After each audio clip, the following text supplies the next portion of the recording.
afternoon. I'm Aria Janelle. We've made it to Christmas Eve and people are getting ready for tomorrow's big day. Last minute shopping, traveling, and meal preparations have a lot of people on our roads. Our Harry Boomer has been keeping an eye on everything. Harry, how are the roads looking? Well, right now they're kind of light to moderate. Not a whole lot of people hitting the roads just yet. And actually, it's a good thing. You don't want to do it between now and 6 o'clock this evening.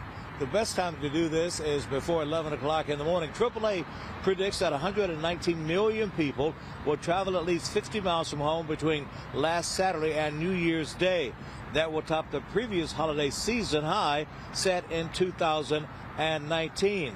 About 90% of Americans traveling from home will do about most of it on the highways, in cars, and of course in SUVs. The gasoline prices are similar to last year. The nationwide average Thursday was $3.05 a gallon, down from $3.08 a year ago. I had a chance to talk with Brett Kovat from ODOT about all of this. We certainly have crews here at ODOT.